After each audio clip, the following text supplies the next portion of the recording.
What's up, guys? West Coast Picks here, and today I have the Schlage Everest LFIC sent to me by PickME 1977 and pinned up by Trekmaster30. So we all know Trekmaster30's locks. We know how badass they are and how hard they are to get into. He's very good at making serrated pins, and he's very good at putting them in places to screw you up. That being said, I have picked this lock before on video, and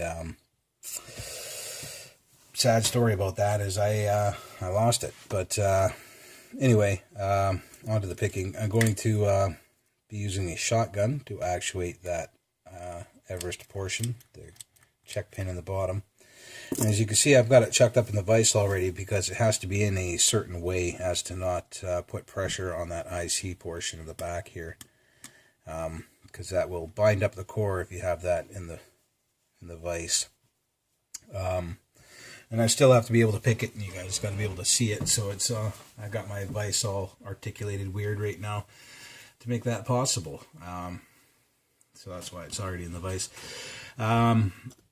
If you don't have the shotgun tool like I have here, you can just use a standard small short hook, run it down there, and get your check pin. But instead of diddling around with the check pin, I'm going to be using the shotgun because it's just as simple as running the shotgun down the bottom of the keyway, and that would do it. You got the tools, you use them, right? So let's go top of the keyway, and in a bit of irony, I'm going to be using a Trekmaster30 pick. So this is a pick that Trekmaster30 sent me. And I thought it'd be funny to pick open one of his locks with it, so we're gonna do that. Like I said, this is the second time picking this lock because the first time I had it on video, recorded and everything, but I lost the video. Like an idiot, I accidentally deleted all the video off my phone, which was quite a bit of video, and it's a real bummer because I had, a good dozen or 16 videos or something like that, all ready to go, and ready to unload off my phone, edit, upload on YouTube, but I felt like a bit of maybe the check pin was ready, but it's all gone now. Because I thought I was deleting a video, but I actually deleted the entire folder of videos, and so now I got to go back through my locks and pick all these locks again.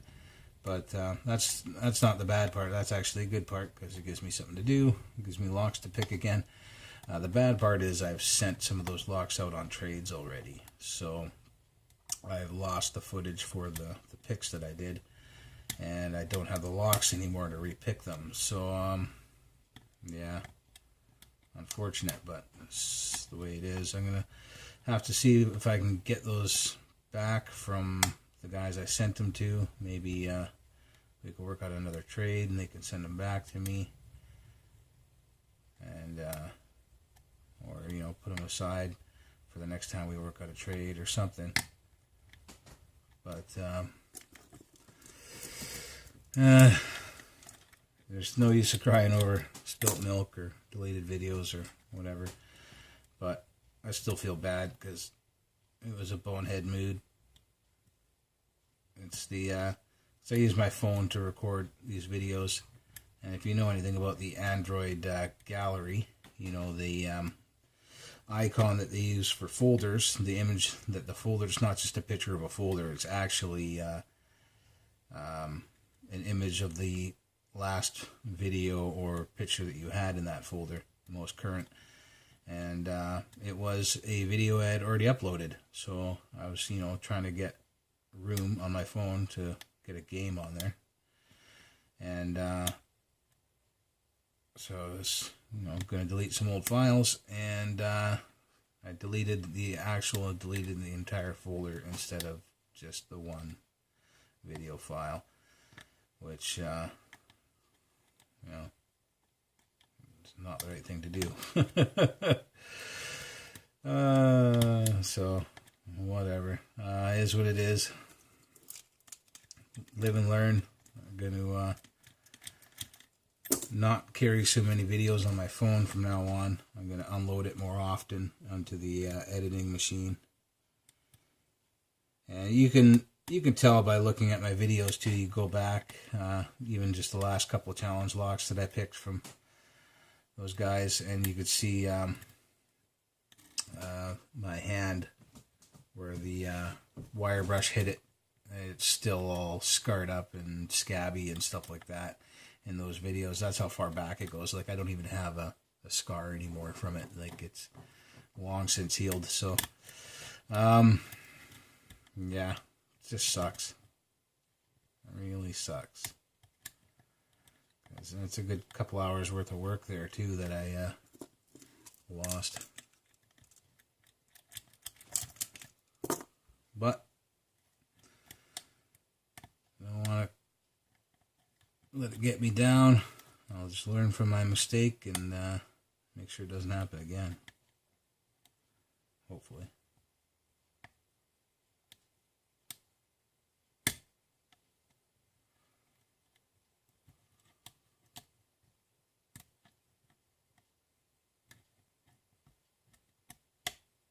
Oh, got a false set there.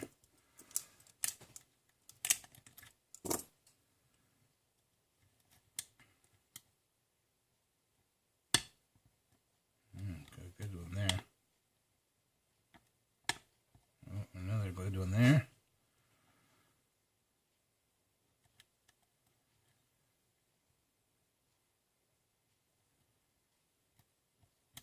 So I'm in a pretty good false set. I'm expecting a T-pin or a spool.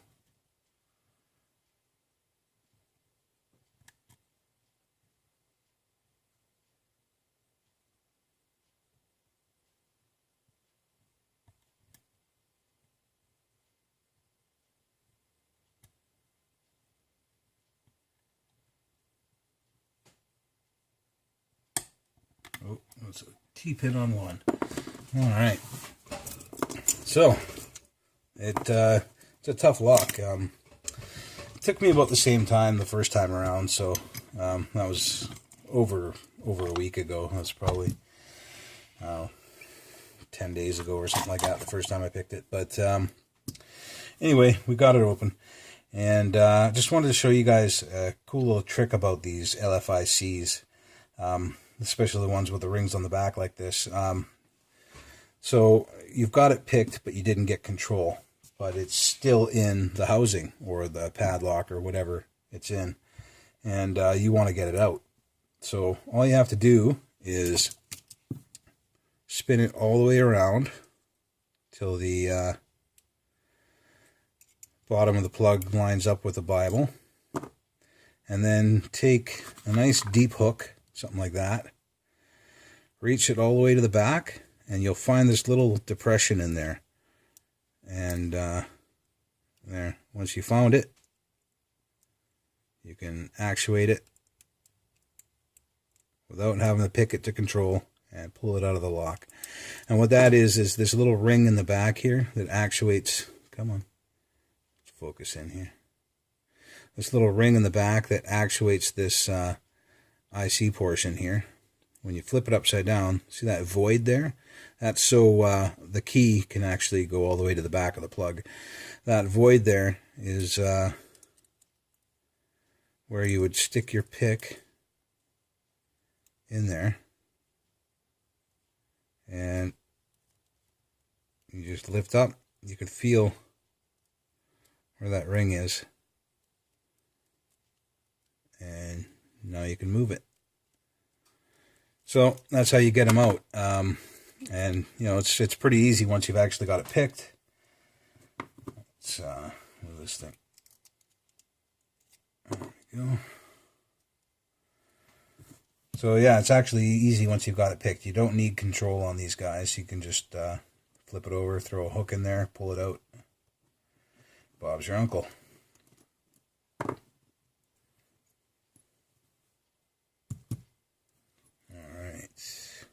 Pinning tray out here. Felt like a T-pin on one. So I'm going to actually shim this thing. Don't really remember what's in here. But I know it's a Trekmaster lock, and that it's got some badass serrations in it. I know that right now. And felt like a T-pin on one and a spool on like 4 or 5, something like that. Anyway, there's the Everest portion there. Oh, there it is. Spring and the little detent. And you can tell what the bitting is by these key pins. I'm not going to unmummy the key. I'll leave that for someone else if they want to.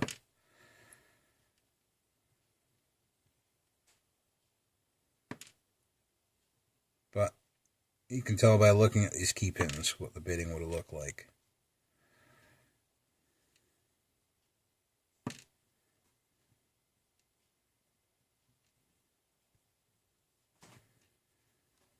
Just like that. So you could tell it was a lot up, down, the extremities for sure. Let's pull out the shim, find my tweezers. Alright, so I got tomorrow off, guys, and I got some stuff to mail out. I got Super Llama's first place prize to send out. I have Pete Restall's pins to send out.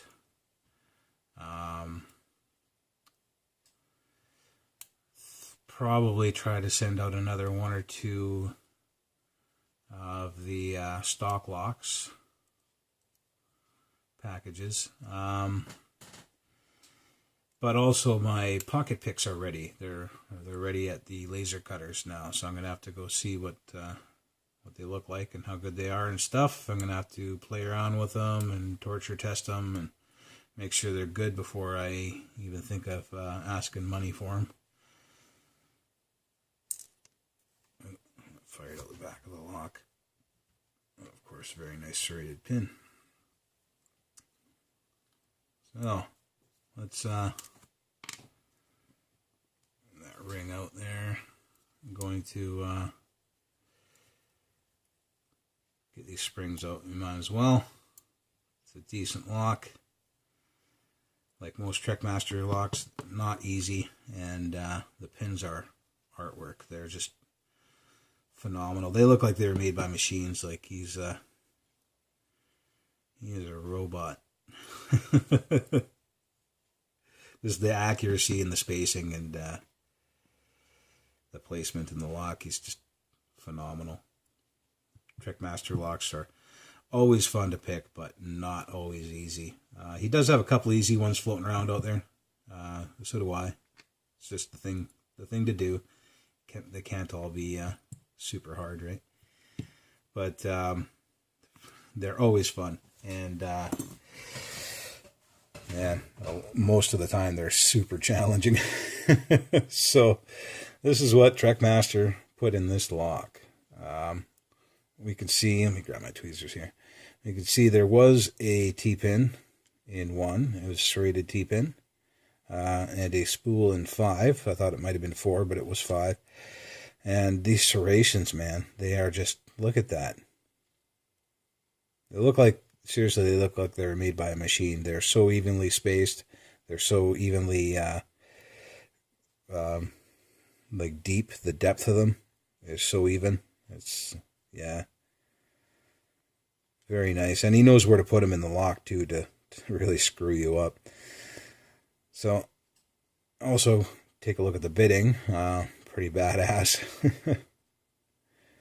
So, thanks a lot, Trekmaster30, for pinning up this lock and sending it out to the community. Thank you, PickME1977, for sending it to me.